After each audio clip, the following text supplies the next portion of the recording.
अस्सलामुअलैकुम। प्रोग्राम अक्स बरक्स के साथ मैं हूँ शाइस्ता शहजाद। नाज़रीन, पाकिस्तान की सियासत में एक मरतबा फिर गैर मामूली हलचल हो रही है, जहाँ एक तरफ पाकिस्तान तहरीक इंसाफ ने 5 अगस्त को मुल्क भर में एहतजाजी रैलियां निकालने का फैसला किया है, तो दूसरी जानिब मौलाना फजल रहमान के मुतनाज़े बयान ने भी सियासी दर्जा हरारत को बढ़ा कर रखा हुआ है। बानी पीटीआई इमरान खान की गिरफ्तारी के 2 साल मुकम्मल होने के मौके पर होने वाले इस एहतजाज को पार्टी क़यादत माजी के तमाम एहतजाजी मुजाहिरों से मुख्तलिफ करार दे रही है। और बैरिस्टर गौहर कह रहे हैं कि पार्लिमानी पार्टी के इजलास में मुल्क की मजमूई सियासी सूरत हाल का हमने तफसीली जायजा लिया है। इमरान खान और बुशरा बीबी की मुसलसल कैद की मजम्मत करते हुए उनकी रिहाई का मुतालबा एक मरतबा फिर दोहराया गया, जबकि मुख्तलिफ मुकदमात में अदालतों से रुजू के बावजूद फैसलों में ताखीर पर भी उन्होंने तहफ़्फ़ुज़ात का इजहार किया। पीटीआई के मुताबिक एहतजाज की मुकम्मल हिकमत अमली सियासी कमेटी और अपोजिशन इत्तेहाद मुश्तरका तौर पर अब एक मुनासिब वक्त पर सामने आएंगे। उधर मौलाना साहब के मुतनाज़े बयान पर सियासी हलकों में शदीद रद्द-ए-अमल सामने आ रहा है। एमक्यूएम पाकिस्तान के चेयरमैन डॉक्टर खालिद मकबूल सिद्दीकी कह रहे हैं कि कौमी रहनुमा को इस बात का इदराक होना चाहिए कि उनके किस बयान को दुश्मन मुल्क किस अंदाज में इस्तेमाल कर रहा है, और उम्मीद भी जाहिर की कि मौलाना साहब इस मामले पर वजाहत भी पेश करेंगे जल्द। गवर्नर सिंध निहाल हाशमी ने भी मौलाना साहब से अपने अल्फाज को वापस लेने का मुतालबा किया और कहा कि पाकिस्तान की मुसल्लह अफवाज, पुलिस और शहरियों ने वतन के लिए अपनी जानों का नजराना पेश किया और उनकी कुर्बानियों का एहतराम हम पर, हर शहरी पर लाजिम है। गवर्नर खैबर पख्तूनख्वा फैसल करीम कुंडी ने मौलाना साहब से कौम और शहदा के अहलखाना से मुआफ़ी का मुतालबा किया। जमीयत उलमा इस्लाम फे की क़यादत अपने सरबराह के मौक़िफ़ का भरपूर दिफा करती हुई हमें नजर आ रही है, और ऐसे में सवाल यह है कि 5 अगस्त का एहतजाज मुल्क की सियासत में एक नए मरहले का आगाज साबित हो सकता है। क्या मौलाना साहब के बयान पर जारी सियासी तनाज़ा मजीद शिद्दत इख्तियार करेगा और आने वाले दिनों में पाकिस्तान की सियासत किस तरह किस सिमत में जाती हुई हमें नजर आ रही है? इन सब मौज़ूआत पर आज हम गुफ्तगू करने की कोशिश करेंगे। सबसे पहले हमें ज्वाइन कर रहे हैं हमारे गेस्ट सीनियर रहनुमा असलम गौरी साहब, JUIFA के रहनुमा हैं, उनको वेलकम करते हैं। अस्सलाम वालेकुम सर। वालेकुम अस्सलाम जी, बहुत शुक्रिया सर शो में शिरकत करने के लिए। सर, अभी हम देख रहे हैं कि मौलाना फजल रहमान के बयान पर काफ़ी हलचल मची हुई है और उनसे मुआफ़ी का मुतालबा भी किया जा रहा है। ज़ाहिर है सब अपनी अपनी जगह पर कंडेम कर रहे हैं उनके इस बयान को, लेकिन आपका क्या कहना है इस हवाले से? पार्टी का क्या मौक़िफ़ है? आपने बयान पूरा सुना है? जी, बयान तो सोशल मीडिया की जीनत बना हुआ है सर, उस पर खूब शोर शराबा और टॉक शोज हो रहे हैं। आपने देखें, मेरी बात सुने जी। आप, मैं सबसे पहले तो इस पे एहतजाज करूंगा आपसे कि आपने मेरा मौक़िफ़ लिए बगैर उसको मुतनाज़ा बयान कहा है। जी। जबकि आप चाहते तो पहले इस बयान को चलाते, आपके नाज़रीन सुनते, मैं भी सुनता कि इसमें मुतनाज़ा चीज क्या है, लेकिन आपने पहले ही फैसला कर लिया और आपने कह दिया मुतनाज़ा। लगता है आपको भी कहीं से शायद व्हाट्सएप पे मैसेज आ गया है। बात यह है जी, अच्छा। बात यह है कि ये जो तमाशा 3-4 दिन से चल रहा है, मैं बार बार कह रहा हूँ, मैं आपके चैनल के थ्रू भी रिक्वेस्ट करूंगा उन हजरात से जो इस मुल्क के अपने आप को बादशाह कहलाते हैं, हमारे मोहतरम जनाब अता तारड़ साहब, वो मौलाना साहब का बयान एक दफा पीटीवी पे चला दे ताकि कौम को पता चले मौलाना ने कहा क्या है। जी। सियाको सबाक से हटके बातें अगर आप करेंगे, आप ये कहें कि ये मौलाना साहब ने अगर जुमला कहा तो उससे पहले क्या था, उसके बाद क्या था, मकसद क्या था, वो तो आपने कुछ नहीं चलाया ना। आप लोग सिर्फ ये कह रहे हैं कि मौलाना साहब, वो भाई शोहदा मेरे भी हैं, मेरे अजीज रिश्तेदार फौज में बैठे हुए हैं, बहुत बहुत अहम सीटों पे बैठे हुए हैं। मैं आपके इल्म में एक बात दूं कि ये बयानुल मरसूम जो हुआ है, जंग हुई थी, इसके जो तैयारे इंडिया में अटैक करने गए थे, मेरी एक MNA है, बहुत मोहतरमा MNA, उनके साहबजादे उन पायलटों में से एक जहाज के पायलट थे, जिनको अप्रिशिएट किया है कौमी असम्बली के स्पीकर ने असम्बली के अंदर खड़े होके कि हमें फख्र है कि आपका साहबजादा उसमें था, हमारे लोग फौज में नहीं है। ऐसी कैसी बात होगी कि हम शोहदा के खिलाफ हो गए? शोहदा देखें, शहीद कोई भी हो, पहले अपने खानदान का होता है, उनके माँ बाप बहन भाइयों का, वारसों का होता है, उसके बाद कौमी विरसा होता है। शहीद किसी पार्टी का किसी अदारे का नहीं होता। हमने तो यहाँ देखा है बड़े बड़े शहीद होते हैं, बड़े बड़े अदारे, उनकी नमाज़े जनाजा पढ़ने के बाद उनको मिलते भी नहीं, उनके बच्चे सड़कों पर रुल रहे होते हैं, रोते फिर रहे होते हैं, उनको कोई नौकरियां देने के लिए तैयार नहीं होता। सही। तो वारस, अगर मुझे बताएं कितने शोहदा के वरसा ने मौलाना फजल रहमान के खिलाफ किस जगह एहतजाज किया और प्रेस कॉन्फ्रेंस किए, कोई एक तो बताएं। 4 दिन में किसी एक शहीद के वारिस ने भी कोई मौलाना के खिलाफ प्रेस कॉन्फ्रेंस की है, कोई मौलाना के खिलाफ बात की है? ये लल्लू पल्लू जो कल तक यही बातें करते थे, ये जिनके नाम आप रह रही हैं, निहाल हाशमी, ये सेनेट से क्यों फारिग हुआ था? क्या कहा था इसने फौज के बारे में, पता है आपको? ये ख्वाजा आसफ ने क्या कहा था आपको पता है? ये हनीफ अब्बासी कल तक क्या कह रहा था आपको पता है? परवेज रशीद क्या कह रहा था आपको पता है? आसफ अली जरदारी ने क्या कहा था आपको पता है? मियां नवाज शरीफ ने क्या कहा था आपको पता है? तो मैं तो यही कहूंगा, बुत हमको कहें काफर अल्लाह की मर्जी है।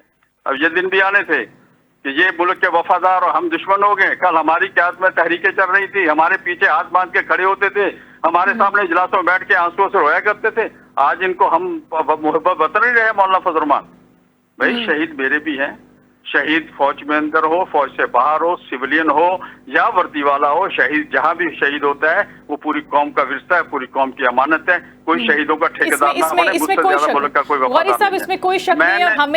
मेरी अर्ज है, मैंने 2000 से ज्यादा अपने कारकुन उलमाए कराम की शहादत मैंने सीने पे है, मेरे पास तमगा है उसका, जो मैंने बगैर असले के, मेरे लोगों ने बगैर असले के दहशतगर्दों से लड़ते हुए शहीद हुए हैं।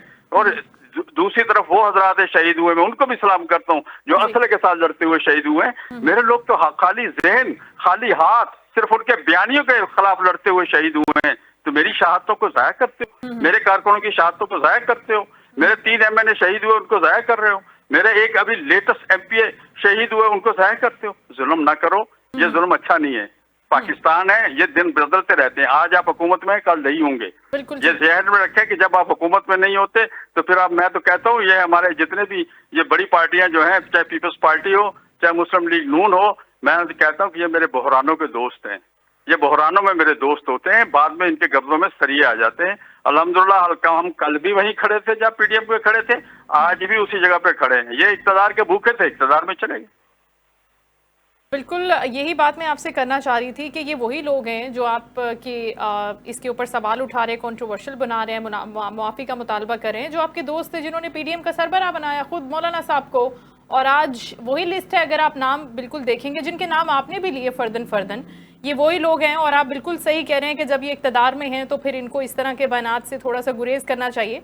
लेकिन दूसरी जानिब अब अगर ये मुतनाज़ा बना दिया गया है और उसके ऊपर तमाम सियासी हल्के एक साइड पर हो गए हैं, तो अब JUIFA की क़यादत किस तरह से इसको डिफेंड करेगी या किस तरह से आगे बढ़ेगी इस बयान के ऊपर?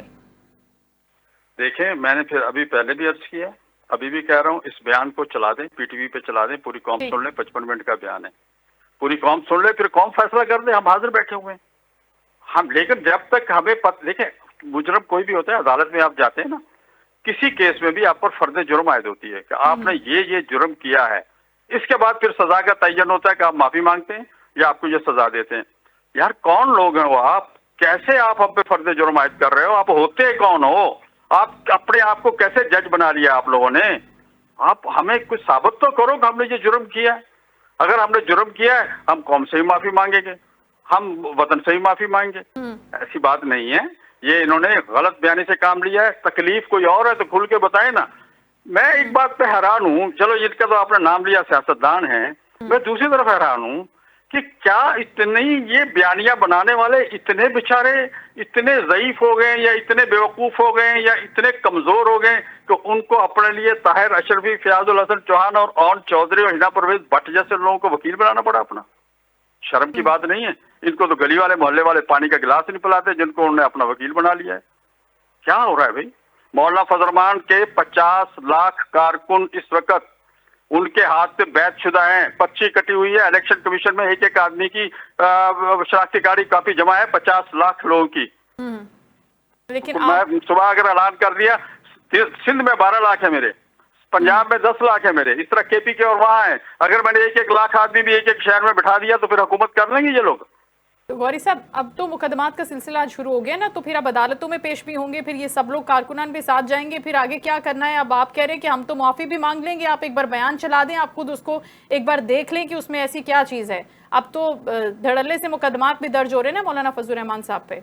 मैं वेलकम करता हूँ जी, वेलकम करता हूँ। कोर्टों में फेस करेंगे ताकि हकीकत तो सामने आए ना कि कहा क्या है हमने। हमें तो पता है हमने क्या कहा, कौम को तो पता चला ना क्या कहा है। मैं कराची में जलसा करता हूँ, आप नहीं PTV पे, आप नेशनल मीडिया पे नहीं चलाते। मैं पशीर में जलसा करता हूँ, आप नेशनल मीडिया में नहीं चलाते। मैं चारसदा में जलसा करता हूँ, आप नेशनल मीडिया में नहीं चलाते। मैं पार्लियामेंट में कौमी असम्बली के अंदर खड़ा होकर तकरीर करता हूँ, आप नेशनल मीडिया पे नहीं चलाते। खुदा का खौफ का है यार, ये क्या है? क्या मुल्क में मार्शल्ला है? क्या शहबाज शरीफ मार्शल्ला एडमिनिस्ट्रेटर हैं? क्या मैं समझूं कि सिविलियन मार्शल लॉ लग गया पाकिस्तान में कि एक अपोजिशन जमात को, जिसको कल वो सब अपना बाप कहते थे, हाथ भी चूमते थे, पाँव पे भी हाथ रखते थे, आज उसके बयानात भी टीवी पे नहीं चल सकते। तो मैं अवाम, देखिए मैं अवाम में जाऊंगा, देखिए मैं अवाम में जाऊंगा। मैंने इन 3 सूबों के बाद अब पंजाब का रुख किया है। अब तख्ते लाहौर में थोड़ा सा जल्जला आया हुआ है आजकल। अभी वो जल्जला जो है ना, वो अब 4 या 5 पॉइंट का है। अभी इंशाल्लाह 8-9 तक जाएगा। मेरा अगला स्टेप भी पंजाब में ही है और हम अपने कारकुन तक पहुंच रहे हैं। इनका ख्याल था 1000-1500 आदमी आएंगे लाहौर में। पंजाब में मौलवी कहाँ है? ये तो पठानों की जमात है। इनको पता लगा कि पंजाब का जलसा जो था वो 4 सद्दा और पशीन से भी बड़ा जलसा हो गया, जिसके बाद जलजला मुस्लिम लीगियों के घरों में आया हुआ है। इंशाल्लाह अगला कदम हमारा और आगे होगा और पंजाब के हर डिवीजन में हम जलसे करेंगे, उनको बताएंगे कि जमीयत उलमा की हैसियत क्या है। तो फिर आप ये समझ रहे हैं कि ये उसी के ताने बाने हैं और मरियम बीबी की जानिब से करवाया जा रहा है ये सब कुछ ताकि वो रोक सकें? और मेरा दूसरा कनेक्टिंग सवाल प्लीज ले लीजिएगा, आप जवाब देना चाहें, इट्स अप टू यू, कि आपको इन सब चीज़ों की कोर रीज़न क्या लग रही है? कल तक तो ये आपके पास आ रहे थे, 24-24 घंटे आपके पास बैठे हुए थे। आईनी तरमीम का मामला हो, कोई भी मामला हो, ये आपके पास रोते थे, आप इनके पास होते थे, आपके कदमों में आपके साथ बैठे हुए होते हैं। बात यहाँ तक कैसे पहुंची कि इस बयान को इतना मुतनाज़े बना दिया कि उसको 3 दिन से सोशल मीडिया पे चलाया जा रहा है? आपने जो बताया 2 रीजन है, उसमें 2 रीजन है। पहला रीजन तो ये है कि 2 महीने पहले पंजाब ने गंदम की फसल उठाई है, सही, और जो कौम को बताया गया था कि इतने लाख मैट्रिक टन हो गई है, 2 महीने के अंदर उसमें से 45 लाख मैट्रिक टन गंदम गायब हो गई है। अच्छा, इस पे बाकायदा कमेटी में बन रही सब कुछ। और मेरी इत्तला के मुताबिक जो पंजाब हुकूमत है उसके बड़े जड़े जो समझदार लोग हैं, उन्होंने गोदामों में उसको जखीरा कर लिया ताकि इसको ब्लैकमेल करके बाद में बेचे। सही, ठीक। एक दूसरा ये कि 480 टेक्सटाइल मिलें पंजाब में हैं, जिनमें से 300 टेक्सटाइल मिलें बंद हो गई हैं due to non production of the cotton. Cotton इस मुल्क में 1.5 करोड़ बेल्स होती थी, जो अब सिर्फ 50 लाख रह गई है, जिसकी वजह से टेक्सटाइल मिलें हो गई है। 180 ये मैं जो आपको दे रहा हूँ, ये all Pakistan textile mill association जो फिगर आपको दे रहा हूँ, सिर्फ इस वक्त 180 टेक्सटाइल मिलें चल रही हैं। 300 टेक्सटाइल मिलों में कम से कम मिनिमम भी 9 लाख अफराद जॉब करते थे जो बेरोजगार हो गए हैं। इतना बड़ा वकुआ हुआ है कि हम लोग शर्म से, पूरी कौम शर्मिंदा है जो डार फैमिली ने किया है। बाहर से गैर मुल्की गैर मुस्लिम खवातीन बुला के जो उनके साथ यहाँ आबरूरेजी की गई, उनके साथ ज्यादती की गई, उनको यहाँ रखा गया, हमसे बेजा में रखा गया, और आज तक सीडीसी या क्या बनाई है वो, जो लोगों को दहशत ज़्यादा करने के लिए बनाई है, वो सो रही है। इन सब इश्यूज पे पर्दा डालने के लिए इस इशू को उठाया गया है। अब आई बात समझो, आपने अच्छा, पहला पॉइंट का है। अच्छा, इन इश्यूज को दबाने के लिए इस नॉन इशू को इशू बनाया गया है, और पाकिस्तान में अक्सर यही होता है कि असल इशू को दबाने के लिए नॉन इश्यूज क्रिएट किए जाते हैं। एक, अब दूसरी बात मैं आपको ये बताऊं कि मौलाना को गुस्सा क्यों है, वही बताता हूँ। अन्ना और कोयटा 4-5 दिन पहले वहां पर लोग शहीद हुए, सबको पता है। उसमें जेयूआई के 50% कारकुन थे। जियारत में पुलिस वाले शहीद हुए, उसमें जेयूआई के 90% लोग थे। जेयूआई के लोग हर जगह मौजूद हैं, हर सियासी पार्टी के लोग होते हैं। आपके बहन भाई भी किसी ना किसी जगह होंगे, वो जॉब करते होंगे। इसी तरह केपीके के हालात खराब हैं। हम पिछले 2-3 साल से चीख रहे हैं कि भाई खुदा के लिए इनको ठीक करो। कश्मीर देखो, कश्मीरी बैठे हुए हैं, हम 10 दिन से कह रहे हैं कि वो बेचारे चाह रहे हैं कि हमसे बैठ के कंप्रोमाइज करो, हमसे बैठ के मामला तय करो। वो मौलाना को सालिस बना रहे हैं, ये उनको गोलियां मार रहे हैं। परसों भी 5 कश्मीरी शहीद हुए, एक मेरा फौजी जवान शहीद हुआ। क्या तमाशा लगाया उस मुल्क के साथ? हम मुल्क को खुरेज से बचाना चाह रहे हैं। मौलाना साहब कोयटा नहीं गए, अगर मौलाना साहब कोयटा चल जाते हैं तो अमन अमान इनके बाप से भी नहीं सवाला जाता। वजीर आजम कोयटा गए हैं, उन लोगों के पास नहीं गए जो लोग धरने लेके बैठे हुए। इस वक्त भी धरने जारी है, मैं आपके नॉलेज में दे दूं। अच्छा। आपके चैनल में, क्योंकि ये मीडिया पे नहीं बातें चलाई जा रही ना, इस वक्त भी धरने जारी है। वजीर आजम सिर्फ वजीर आला हाउस से वापस आ गए। तो मेरी बात यह है कि इस सूरत में मौलाना को गुस्सा नहीं आएगा तो किसके घर आएगा? आपके घर में लाशें पड़ी हो तो मैं मुस्कुराऊं खड़ा होकर रोड के ऊपर अपने कारकुनों के सामने? कुछ तो मुझे कहने दीजिए। फिर मेरी जुबान क्यों बंद करना चाहते हैं? टीवी पे मुझे नहीं चला रहे आप, मीडिया पे मुझे नहीं चलने दे रहे। बहुत से अल्लाह करे आप जो मुझसे रिकॉर्ड कर रहे हैं, अल्लाह करे आपका चल जाए, लोगों को तो ये भी नहीं चल रहा। रिकॉर्डिंग के बाद प्रोग्राम नहीं चलने देते। तो ये सूरत कब तक चलेगी? मुल्क में माशाल्लाह तो नाफिज नहीं है। हमारा मौकफ आना चाहिए अवाम के सामने। एक तरफा मौकफ जी मौलाना ने कह दिया, शोहदा के खिलाफ कह दिया, वो भी क्या कह दिया कौम को बताओ तो सही। शोहदा तो आज तक रोड पे नहीं आए, किसी शहीद के वारिस रोड पे नहीं आए, किसी लोगों ने आके कहा कुछ नहीं है। आपके अल्ले तल्ले वाले जिनको आप खुश करते हैं वही लोग शोर में जाते फिर रहे हैं। तो मैं समझता हूँ कि ये हुकूमत गलती कर रही है। हुकूमत अपने आप को बंद गली में ले जा रही है। हुकूमत से पीटीआई तो सवाल ही नहीं जा रही है, अब जेयूआई से ही पंगा ले रही है, तो वो हमारे मामला को बहुत अच्छी तरह जानते हैं। अच्छा, तो आप समझ रहे हैं कि असल में इस बात में कुछ रखा नहीं है, उसको कंट्रोवर्शियल बनाया गया है ताकि जो कुछ खास इश्यूज हैं जिनके ऊपर मुतालबा किया जा रहा था कि डार साहब मुस्ताफ़ी हो जाएं, फैसल वाडा साहब ने भी किया, आपका भी गालिबन मुझे सेम ही मुतालबा लग रहा है कि आप चाहते हैं कि वो मुस्ताफ़ी हो जाएं। जाहिर है ये बात एक इज्जत एहतराम की है, वकार की है, तो वो चाहते हैं कि इस इशू को इतना ज्यादा हाईलाइट कर दे कि वो कहीं पीछे छुप जाए। लेकिन ये लोग आपसे दूर तो नहीं है। मुझे बताइए 4-5 दिन से वो इशू है कहीं, जो मैंने 3-4 इशू आपको बताए हैं इशू कोई? वो बिल्कुल वो तो नजर नहीं आ रहे, वो तो नजर नहीं आ रहे। लेकिन मैं ये कहना चाह रही हूँ कि ये लोग आपसे दूर तो नहीं है, हुकूमती लोग आपसे दूर तो नहीं है। अभी आपसे कोई राब्ता हुआ है इन दिनों के अंदर कि ये क्या हो गया, ये कैसे हो रहा है? उन्होंने कोई बात की आपसे? किस मुंह से करेंगे? पत्थर भी हमें मारे और फिर हमसे पूछे भी लगा कि सही नहीं लगा, किस मुंह से करेंगे हमसे बात? लेकिन फिर बात ये ना गौरी साहब, फिर वो वापस आ जाएंगे आपके पास और फिर आप खुले दिल से फिर वो आप कहते हैं कि ये तो हम मुल्क की सलामती में, मुल्क के वसीतर मफाद में इनके साथ बैठ गए हैं और फिर हमें सियासत भी तो करनी है। देखें, बात सुने, हम वज़ादार लोग हैं, हम सियासतदान हैं। जमीयत उलमा के मौलाना साहब, मौलाना फजल रहमान साहब, या उनके वालिद साहब थे, या उनके साथी नवाबजादा नसरुल्लाह खान साहब, जिन लोगों ने इस मुल्क में सियासत की है, ये बड़े वज़ादार लोग हैं। हमारे घर पे किसी ने हमारा बच्चा कत्ल किया, वो भी माफी मांगने आ जाए तो हम उसे माफ कर देते हैं। हमारा थोड़ा सा फर्क है, दूसरों की सियासत तो हमारी सियासत में फर्क है। यहाँ जो अपोजिशन में बैठा है वो जाती दुश्मन बन जाता है, वो ना मुल्क को देखता है, ना कौम को देखता है, ना मुल्क की मसाइल को देखता है। वो कहता है भाई इसको चलने नहीं देना मैंने। और जो हुकूमत वाला होता है वो कहता है इस अपोजिशन को जिंदा नहीं रहने देना, उठा के जेलों में डाल दो, जैसे आजकल एक पार्टी के लीडर को डाला हुआ है 3 साल से। तो इस तरह मुल्क नहीं चला करते, सबको साथ लेके चलना होता है। हमने इन लोगों को पहले भी समझाया था, अब भी समझा रहे हैं। लग रहा है इन्होंने अपने माजी से कोई सबक हासिल नहीं किया। अल्हम्दुलिल्लाह जेयूआई 1919 में बनी थी, ये किसी अस्करी लिबार्टरी में तैयार होने वाली जमात नहीं है। ये 78 साल से इस मुल्क में चल रही है और इंशाल्लाह आपको इसी तरह आगे बढ़ती हुई मजीद नजर आएगी। बिल्कुल ठीक है सर। टेररिज्म के हवाले से भी आपसे बात करना चाहेंगे, खुसूसी तौर पर बलूचिस्तान में ऑपरेशन शाबान भी चल रहा है, लेकिन दूसरी जानिब आप देख रहे हैं कि ये वाकयात भी अभी रुकने का नाम नहीं ले रहे। तो आप क्या समझते हैं कि क्या इसकी वजह है और क्या वाकई इन ऑपरेशंस के जरिए हम इसको टैकल कर सकते हैं, हैंडल कर सकते हैं? अब मैं बताऊं आपको कि यही बात तो मौलाना साहब ने कही है। अच्छा, मौलाना साहब ने तो यही कही है ना। मौलाना साहब ने कहा कि आप ये इतने ऑपरेशन कर रहे हैं, मसलन ये जो ऑपरेशन है जुल्फकार अली भुट्टो साहब के दौर में बलूचिस्तान में, उस वक्त की मुंतखब हुकूमत जो अख्तर मैंगल साहब के वालिद साहब वजीर आला थे, उस हुकूमत को बरतरफ करके अकबर बुगटी साहब को जुल्फकार अली भुट्टो साहब ने वहां पर गवर्नर बनाया था और वहाँ गवर्नर राज नाफिज कर दिया था। ये मुझे सन याद नहीं है, लेकिन 70 से 77 के दरमियान का वाकया है। तो उस वक्त से आज तक बलूचिस्तान में ऑपरेशन चल रहा है। आपने क्या हासिल किया? इसी तरह केपीके में पिछले 20-25 साल से हम इसी तरह हालत जंग में हजारों लोग मरवा दिए आपने, सिविलियन मरवा दिए कि सिविलियन 50-60 हजार 70 हजार सिविलियन हमारा मारा जा चुका है, इसमें शहीद हो चुका है इस लड़ाई में। दहशतगर्दी आप कर रहे हो ना operation, 1 operation, 2 operation, 3 operation, 4 operation, 5 operation, result नहीं आ रहा। तो यही तो मौलाना ने कहा है, मौलाना ने यही कहा है कि हम मर रहे हैं, आप क्या कर रहे हैं? और जब हम आप पर तनकीद करते हैं आप कहते हैं जी हम लोग, आप शहीदों के पीछे क्यों छुपते हो? ये है वो मुकदमा जो असल चल रहा है इस वक्त। अब समझ में आई बात? तो मौलाना साहब इसके ऊपर अपनी क्या राय रखते हैं, क्या राय है जमात की कि क्या होना चाहिए ऑपरेशन? यही राय जो मैंने आपको बता दी कि मौलाना साहब ये समझते हैं कि इसको बैठ के सिविलियन लोगों को बैठ के सिविल हुकूमत जो है, सिविल हुकूमत जो है तमाम स्टेक होल्डर को बिठाए और बिठा के एक फैसला करे और फैसला करके फिर उस पर सारे इकट्ठे हों।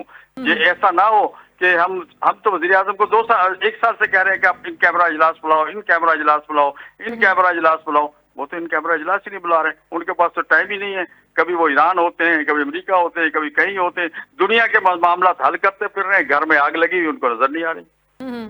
तो क्यों नहीं वज़ीर आज़म साहब बुलाना चाह रहे सर, इजलास भी नहीं बुलाना चाह रहे, इस इशू के ऊपर बैठ के मकामी लोगों से बात भी नहीं करना चाह रहे? उनका क्या है फ्रेम ऑफ माइंड और वो क्या समझते हैं कि क्या इसका बेहतर वे आउट है? वो कहते हैं ना कबूतर की तरह आंखें बंद की हुई हैं कि बिल्ली खुशबू से चली जाएगी, ऐसा मुमकिन नजर नहीं आ रहा। अब नया जो चीज जिसपे मौलाना साहब ने कहा है उस पर सिविलियन को कहा गया है कि आप अमल कभी, जैसे एक दौर होता आपको याद होगा कराची में एक अमन कमेटी बनी थी एमक्यूएम के साथ, रोजाना दोनों तरफ से लड़ाइयाँ हो रही थी। इसी तरह की अब वो कह रहे हैं कि अमन कमेटियां बन जाएं, अमन अमन अमन के वो बड़े बड़े बन जाए, जरिए बन जाएं और वो इनके साथ जाके लड़ें। यही तो मौलाना साहब ने कहा है कि हम आपकी लड़ाई क्यों लड़े भाई। सही। फिर मैं उधर ही जा रहा हूँ ना, फिर आप जो मैं मौलाना के बयान की तरफ फिर चला जाता हूँ कि यही तो मौलाना ने कहा है कि आपकी ड्यूटी है बॉर्डर संभालना, आपकी ड्यूटी है हमें अमन अमान देना। हमसे क्यों कहते हैं कि हम बड़े बड़े लश्कर बना के उनके साथ जाके लड़े। और फिर आपको मैं एक बात बताऊं, ये पख्तून या बलोच जो होते हैं इनमें दुश्मनियां नस्ल दर नस्ल चलती है। बिल्कुल। आप अगर देखें, अगर वो टीटीपी पाकिस्तान जो है पाकिस्तानी लोग हैं ना, खुद हुकूमत हमें कह रही है, हमारी एजेंसियां ये कहती हैं पाकिस्तानी है, बेशक उसके पीछे इंडिया है, बेशक उसके पीछे अफगानिस्तान है, मैं उधर नहीं जाता, लेकिन वो लोग तो यहाँ के ना, उनको वो लड़ रहे हैं हमारे साथ, तो उन्हीं के सामने पाकिस्तानी अमन जिरगा बन के जाएगा। दोनों तरफ के जो लोग मरेंगे तो क्या वो फिर ये कब तक ये चलेगा सिलसिला, ये बताएं। ये तो खाना जंगी चलेगी। यही तो मौलाना फजल रहमान का बयानिया है जो उसने उस दिन तकरीर में कहा है, तो यही तो अच्छा ही लगा लोगों को, और उठा लिया जी शहीद शहीद को ये कह दिया, शहीद को वो कह दिया। बात असल बातें तो ये है जो छुपाई गई हैं। चलिए, अच्छी बात है कि आप ये टीवी पे बता रहे हैं और हम इंशाल्लाह चलाएंगे भी, क्योंकि आप लाइव शो में हैं। लेकिन अगर हम कश्मीर के मामले को भी देखें सर, वहां पर भी मसाइल है, आजाद कश्मीर के मैटर के ऊपर भी आप क्या समझते हैं कि वहां पर भी आंखें बंद की हुई है? वहां पर भी ये हमें आज अख्तियार दें, बल्कि हमें ये भी साथ कह दें, आज मौलाना साहब को अख्तियार दें और साथ ये भी कह दें कि ये बातें मनवा दें। ये बात ये ना क्या कि उनकी सारी मान लें, ये क्या कि हमारी ये बातें आप उनसे मनवा दें, हम मनवा देंगे, ये मसला सुबह हल कर देंगे। खूनरेजी से मुल्क को बचाएं। क्यों नहीं बचाना चाहते ये? उन्होंने तो हमें बेचारे बार बार हमसे रिक्वेस्ट कर रहे हैं। अभी 2 दिन पहले भी हमसे रिक्वेस्ट की, फिर हमने उनसे 5-4 रिक्वेस्ट की परसों का आप धरना मजीद इसको अपना एहतजाज जो आपका मुजफ्फराबाद की तरफ है उसको मौखर कर दें। अच्छा। ये तो हमने कहा, उनसे रोका है उनको इस काम पे हमने, तो वो रुके 5-6 दिन और रुके। ये तो हुकूमत नहीं चाहती ना मसला हल करने, मसाइल तो उन्होंने हल करने, मैंने तो नहीं हल करने। मैं तो इन बिटवीन 2 आदमियों के बीच में बैठूंगा ना। एक फरीक ने मुझे अख्तियार दे दिया है कि आप हमारा मसला हल करें, दूसरा फरीक मुझे बताए कि भाई हम ये इनके 20 मुतालबात हैं, हम 15 मान सकते हैं, 10 मान सकते हैं, फिर हम उनसे बात करें कि 10 आपके मानेंगे, 10 में से आपने कितने छोड़ने और कितने मनवाने, बात तो आगे चलेगी ना। आप ये कह रहे हैं कि आजाद कश्मीर के मैटर के ऊपर भी मौलाना साहब की सालसी की ऑफर को नहीं हुकूमत ने सीरियस लिया? वहां पर भी वो बिल्कुल नहीं लिया, आज तक नहीं लिया, ना वो ले रही है जी। ठीक है, तो फिर अपेरेंटली क्या लगता है सर आपको, पूरी जमात को, और क्या कि यहाँ पर आजाद कश्मीर में बलूचिस्तान के मैटर के ऊपर वहां पर हम अमेरिका ईरान ये चला रहे हैं, यहाँ पर हम ये देख रहे हैं, रोज एक नई खबर पढ़ने को मिलती है, तो ये कैसे चलेगा, कैसे होगा? पाशी ये बोलो किसी तरह 78 साल से चलता रहता है, जो भी हुकूमत आती है वो अपनी मर्जी कर जाती है। हमारे यहाँ मैं पिछले दौर में आपको याद होगा परवेज अलाई साहब की हुकूमत थी, पढ़ा लिखा पंजाब बनाया चला रहे थे ना। पढ़ा लिखा पंजाब चलता चलता आजकल की मौजूदा हुकूमत ये कर रही कि जितने भी सरकारी स्कूल है उनको आउटसोर्स कर रही है, उनको प्राइवेट सेक्टर को बांट रही है कि तुम ले लो, हमसे नहीं चलते। वो पढ़ा लिखा पंजाब चला रहा था 5 साल पहले, वो स्कूल चला रहा था, स्कूल बना रहा था, ये आए तो ये कह रहे खत्म करो। अब इन्होंने साफ सुथरा पंजाब शुरू कर दिया। ये टाइम इसी तरह पास करते हैं, अपना वक्त गुजारते हैं, कौम की को कोई फिक्र नहीं है। पूरी दुनिया में पेट्रोल सस्ता हो रहा है, पाकिस्तान में पेट्रोल की कीमतें बढ़ रही हैं। पूरी दुनिया में महंगाई कम हो रही है, हमारे यहाँ बढ़ रही है। जंग अगर ईरान में लगी है, तबाह हाल पाकिस्तान हो गया है, तबाह मेरा अवाम हो गया है। उन सब चीजों से तवज्जो हटाने के लिए, इन सब चीजों से तवज्जो हटाने के लिए ये ड्रामा सारा क्रिएट किया गया है, लेकिन अवामी पजीराई नहीं मिली। 5 दिन से एक्स पे टॉप ट्रेंड मौलाना फजल रहमान चल रहा है, अवाम के जरिए चल रहा है। मेरा कारकुन नहीं चला सकता। मैं तो एक सादा लोग हैं हमारे यहाँ, बेचारे बच्चे जो काम करते हैं कंप्यूटर पे, अवाम तावन कर रहे हैं। अवाम की वजह से ये टॉप ट्रेंड पे 5 दिन से मौलाना फजल रहमान चल रहे हैं। गूगल कह रहा है कि पिछले 4 दिन में दुनिया में सबसे ज्यादा सर्च करने वाली शख्सियत मौलाना फजल रहमान है। तो अवाम तो हमारे साथ खड़े हुए हैं, हुक्मरान आते रहते हैं, जाते रहते हैं। आज ये बैठे हुए हैं, आज बड़ी अच्छी बातें कर रहे हैं, कब ये जाएंगे तो ये मेरा ख्याल इसी तरह की गुफ्तगू जो आज हम अपोजिशन में कर रहे हैं इनको भी करनी होगी। अच्छा गौरी साहब, लास्टली बिलावल भुट्टो जरदारी साहब ने ये बोला था अभी ट्रूथ एंड रिकंसिलिएशन के हवाले से कि आप इसका कयाम करें और उसके बाद पता चले कि आज़ाद कश्मीर में एक्चुअल बात क्या है, कहाँ से किसने क्या करवाया है, और उसके बाद हम उसको रिकंसिलिएशन की तरफ लेके जाएं। आपको लगता है कि ये एक सेन बात है, मौलाना साहब भी इसको इंडोर्स करेंगे और इससे वाकई फायदा होगा सिचुएशन को डिस्पोज ऑफ करने में? देखिए, बिलावल साहब ने मौलाना साहब को पहले दिन ही कहा था कि हम मौलाना साहब की सालसी अगर मौलाना साहब करते हैं तो हम इनके साथ हैं। अभी 4 दिन पहले भी बिलावल साहब से टेलीफोन पर बात हुई थी, उसमें कश्मीर में थे, मैं बैठा हुआ था, मेरे सामने बात हुई है 15-20 मिनट। तो बिलावल साहब को यही कहा गया था तो उन्होंने कहा कि ठीक है, अब इनको मजीद टाइम दें, हम बैठ के बात करते हैं। तो मसला ये है कि वो जो भी कहते रहे, हमने तो बड़े बड़े यहाँ मुआहदे भी किए हैं, फिर बाद में मुआहदे तोड़ भी देते हैं, फिर हम ये भी सियासतदान कहते हैं कि मुआहदे जो वही तो नहीं होती, मुआहदे तो कुरान के मुआहदे तो नहीं होते, ये होते वो, ये चीज़ें होती रहती हैं। टूथ कमीशन बनाए, जो भी करें ये चीज़ें चलती रहती हैं। सियासत करनी है, वक्त गुजारना है, हुकूमत के 5 साल गुजर जाएंगे, मैं और आप यहीं बैठे हैं और बच्चे भी हमारे कल जवान हो रहे हैं, ना कॉलेजों में तालीम रही है, ना स्कूलों में तालीम रही है, महंगाई ने मत मारी हुई है, लोग पागल हुए फिर रहे हैं, ये अपने मजे लेके वो कहते हैं ना नैरो चैन की बैंसरी बजा रहा है। तो फिर ये कश्मीर के इलेक्शन की क्या हकीकत है? ये इलेक्शन होते हुए भी आपको नजर आ रहे हैं सर, मीनिंगफुल हैं ये? इनकी ख्वाहिश तो यही है कि इलेक्शन ना हो और खुद ब खुद ऐलान कर दें कि फलां जीत गया, फलां जीत गया, जैसे इन्होंने गिलगित में किया है। और यही लग रहा है आपको यहाँ सिचुएशन यही लग रहा है। गिलगित में खुद बिलावल ने कहा अपनी प्रेस कास्ट में ऑन रिकॉर्ड के जी जेयूआई की सीट है, वो जेयूआई की जीती सीट जो है वो जेयूआई को नहीं दे रहे, और अगले दिन जाके वही सीट इन्होंने खुद ले ली। और ऐसे ही आजाद कश्मीर में भी लग रहा है आपको सर? जी ऐसे लग रहा है। ठीक है, बहुत शुक्रिया। सीनियर रहनुमा असलम गौरी साहब गुफ्तगू कर रहे थे इस पूरे मैटर के ऊपर, जिसमें मौलाना साहब के इस बयान को सोशल मीडिया पर काफ़ी डिस्कस किया जा रहा है, मीडिया पर भी, इवन मेन स्ट्रीम मीडिया पर भी। और उनका ये कहना था कि आप एक मरतबा अगर इस बयान को चला दें तो हकीकत ज़्यादा अच्छे तरीके से वाज़ेह हो जाएगी, और जो लोग इस बयान को प्रोपोगेट कर रहे हैं, एक पूरा नैरेटिव बिल्ड करके मौलाना साहब के खिलाफ दे रहे हैं और बात कर रहे हैं, तो उनको भी क्लैरिटी मिल जाएगी और ज़्यादा अच्छे तरीके से उनकी भी अंडरस्टैंडिंग आ जाएगी। क्योंकि हम अपने शहरियों की जानों के हवाले से, अपने मुसल्लह अफवाज की शहदा के हवाले से कोई ऐसा बयान देने का, पुलिस के हवाले से कोई ऐसा बयान देने का सोच भी नहीं सकते। हम सिर्फ ये चाहते हैं कि चाहे वो बलूचिस्तान हो, चाहे वो आज़ाद कश्मीर की सिचुएशन हो, खैबर पख्तूनख्वा की सिचुएशन हो, आप उसको बैठकर रिजॉल्व करें, वहाँ के मकामी लोगों के साथ इंगेज करें, उनके मैटर्स को, उनके मुतालबात को एटलीस्ट सुने, और जहाँ तक उसको रिजॉल्व किया जा सकता है उस कैपेसिटी तक, मैक्सिमम लाइन तक आप उसको हल करने की कोशिश करें, ताकि इन लोगों के ऊपर हमारा ट्रस्ट बिल्डिंग भी हो। क्योंकि अल्टीमेटली आपने पीसफुली इस मुल्क को आगे लेकर चलना है, और चारों सूबों के अंदर हर जगह पर बॉर्डर्स के ऊपर अगर अमन होगा तो फिर मुल्क के अंदर रहने वाले अवाम के लिए भी बेहतर चीज़ें सामने आएंगी। इलेक्शंस के हवाले से उनका ये कहना था कि वहाँ पर भी गिलगित बल्तिस्तान के तर्ज के इलेक्शन होते हुए नजर आ रहे हैं। अगर इलेक्शन होते हैं, इसके साथ ही नाज़रीन शो का वक्त खत्म। अपना ख्याल रखिएगा, इंशाल्लाह कल आपसे दोबारा मुलाकात होगी। अल्लाह हाफ़िज़।